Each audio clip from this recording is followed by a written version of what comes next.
Anxiety रहती हो, depression रहता हो, स्ट्रेस रहता हो, जो कभी प्रसन्न नहीं रहते हैं, सुबह उठकर 100 बहाने ढूंढते हैं लड़ने के। मेरी एक छोटी सी प्रार्थना है, जिन्हें भय रहता हो, चिंता रहती हो, उन्माद रहता हो, आवेश रहता हो, जिनमें अल्पता रहती है, अभाव रहता है, जो खुद से कभी प्रसन्न नहीं हुए, संतुष्ट नहीं हुए, जो ये कहते रहे मंद भाग्य, हत भाग्य, हमारा भाग्य अच्छा नहीं है, हम सुंदर नहीं है, हम बड़े नहीं है, घर ऐसा है, मकान छोटा है, पत्नी अच्छी नहीं मिली, बच्चे ऐसे निकल आए, पति ऐसा है। मेरी छोटी सी प्रार्थना है, जो इस तरह से बहुत चिंतित रहते हो प्राणी, वो ज्ञान लेकर आए जो केवल राम को उनके गुरु ने बताया, केवल राम को। लक्ष्मण को वहां से हटा दिया, भरत से कहा बाहर जाओ, रिपुदमन से कहा नहीं तू अधिकारी नहीं है इसका। गुरु ने कहा मैं कोई एक ज्ञान केवल राम को दूंगा। वो ज्ञान जानते हो कौन सा ज्ञान?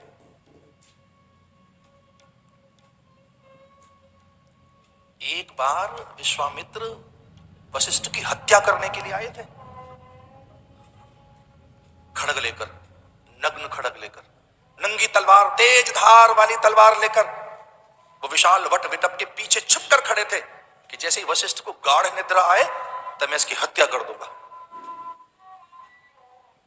सांझ के समय छुप गए थे वो पेड़ के पीछे, रात होने की प्रतीक्षा कर रहे थे। और अरुंधति ने पूछा था वशिष्ठ से कि हे स्वामिन, हमारे आश्रम में सर्वथा आनंद है, आह्लाद है, हमारे आश्रम में सदा ही तो शांति है, पर आज जिस ढंग की प्रशांत वाहिता, आज एक अनुपम आह्लाद है, इस प्रकार का आह्लाद, ऐसा आनंद, इतना इतना भाव, ऐसा रस, ऐसा माधुर्य मैंने कभी नहीं देखा। मुझे अपने आश्रम के आंगन की धूल माथे से लगाने को क्यों मन करता है? मेरा मन करता है एक एक पत्ता जो डाल से गिर पड़ा है, मुरझाया हुआ पीला पत्ता, उसे चूम लूं मैं। मुझे ऐसा लगता है इस पीले पत्ते में भी कितना माधुर्य है, मैं इसका आदर करूं, इसे चूम लूं। धरती पे से धूल उठा उठाकर मैं थक गई, माथे से लगा लगा कर आज न जाने क्यों मैं बावरी हो गई हूं।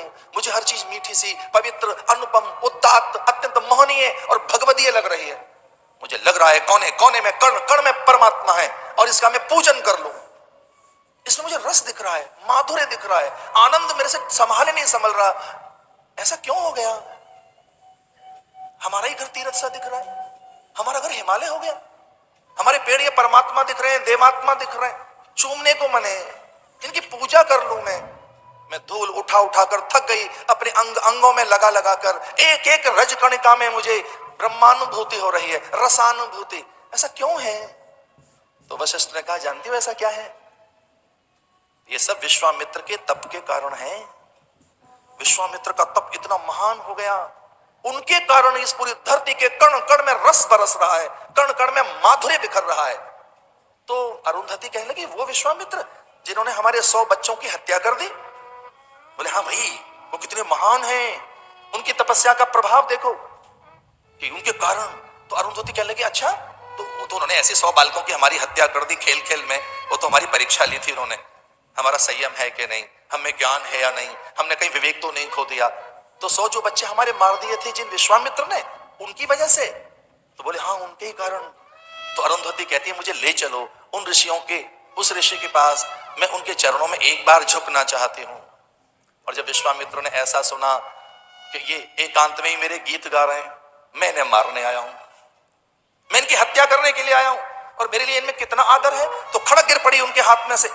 जो नंगी खड़ग थी, जो तलवार थी, वो गिर गई, आवाज हुई और अरुंधति ने कहा कि कोई हमारे आंगन में छुप कर खड़ा है, कौन है पेड़ के पीछे, देखे तो सही। तो कहने लगे वशिष्ठ कोई और नहीं, ये जो आनंद की तुझे अनुभूति हो रही है वही विश्वामित्र वहां खड़े हैं। पति पत्नी उनकी प्रदक्षिणा करने लगे, प्रणाम करने लगे, चरणों में शीश रख दिया, आप धन्य हैं।